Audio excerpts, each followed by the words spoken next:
안녕하세요. 삐꽁영어입니다. 오늘은 짧은 지문으로 되어 있는 20년도 국가직 9급으로 강의를 시작할 텐데요. 일단 지문으로 들어가기 전에 잠깐 정지 버튼을 누르시고 지문을 읽고 문제를 풀어보시죠.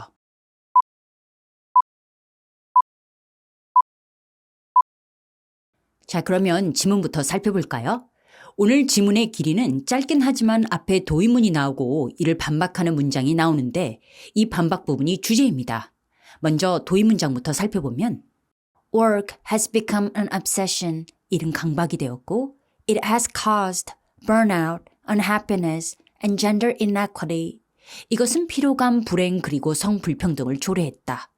지금처럼 도입문에서는 최근 벌어지고 있는 추세나 흐름이 제시되는데요.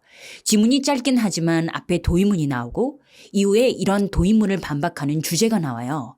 주제를 확인해보면 But increasingly, 그러나 점점 young workers are pushing back. 젊은 노동자들이 이에 반발하고 있다. 최근의 흐름에 대해 노동자들이 반발하고 있는 거죠. 만약 pushing back, 이게 이해가 안 되면 다음 문장을 통해 주제를 이해하셔도 돼요. More of them, 그들 중 더 많은 사람들이 expect and demand flexibility, 업무 유연성을 기대하고 있다. 주제입니다. 그러면 업무 유연성이 무엇인지 쉬운 예들을 통해 확인해 볼까요? Paid leave for a new baby, 아이를 위한 유급 휴가, generous vacation time, 넉넉한 휴가 기간, work remotely, 원격 근무, come in late or leave early, 늦게 출근 혹은 일찍 퇴근하는 것, make time for exercise or meditation, 운동이나 명상을 위한 시간. 이 많은 예시들을 보면서 업무 유연성에 대한 개념이 파악되셨을 거예요. 그러면 마지막 문장도 확인해 볼까요? 마지막 문장에서도 주제가 강조되는데요. 이 부분이 힘드시면 주제가 나왔던 부분 but increasingly 이것으로 시작하는 문장 또는 그 이후에 나왔던 쉬운 예들을 통해 주제를 파악하셔도 돼요.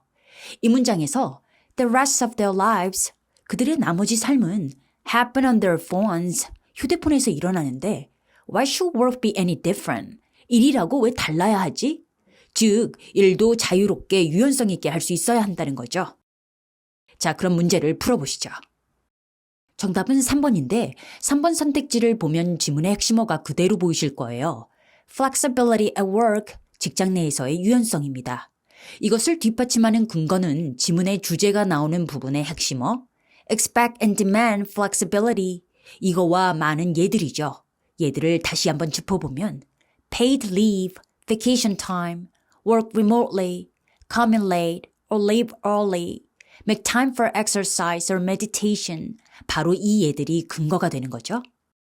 그리고 3번 선택지의 앞부분을 살펴보면 increasing call, 증가하는 요구, 여기에서 call, 요구라는 의미죠. 직장 내 업무 유연성에 대한 요구를 뒷받침하는 문장은 But increasingly, younger workers are pushing back. 점점 젊은 노동자들이 경직된 업무 형태에 대해서 반발하고 있다는 거죠. 이게 요구에 대한 근거가 되기도 하고 마지막 문장을 살펴보면 Why should work be any different? 왜 일은 그렇게 하면 안 되는 거지? 이 문장을 통해 업무 유연성에 대한 요구를 하고 있는 거죠. 오답을 확인해 보면 1번의 경우 Ways to increase your paycheck. 월급을 올리기 위한 방법이죠. paycheck. 월급은 지문 앞부분에 주제 문장이 나오기 전에 잠깐 언급된 단어예요. 이렇게 부분 언급이 된 단어들을 주제와 관련된 핵심어로 포장해서 오답을 만드는 경우가 많습니다. 월급 인상이 어떻게 이루어질 것인지는 flexibility, 업무 유연성과는 관련이 없는 거죠. 1번과 같은 맥락으로 2번을 살펴보면 obsession for reducing inequity, 불평등을 줄이는 것에 대한 집착이라는 의미죠. 불평등은 주제 문장이 나오기 전에 지문 첫 번째 문장에서 gender inequity 이렇게 잠깐 언급된 단어일 뿐이에요. 부분 언급된 단어이고 직장 내에서의 유연성과는 관련이 없습니다. 4번을 보면 advantages of a life with long vacations 장기 휴가가 있는 삶의 장점들이죠. 지문에서 장기 휴가는 언급이 되었어요. generous vacation time 그런데 장기 휴가의 장점은 지문에서 언급된 적이 없습니다. 오답입니다. 이번 강의에서는 비교적 쉬운 난이도의 지문을 가지고 주제 문제를 풀어보았는데요. 지문과 선택지의 핵심어 비교를 통해 수월하게 주제를 찾을 수 있었습니다. 이번 강의에서 꼭 기억하셔야 할 것은 부분 언급이 된 단어들이 주제와 관련된 핵심어는 될 수 없다는 거예요. 오늘도 수고 많으셨습니다.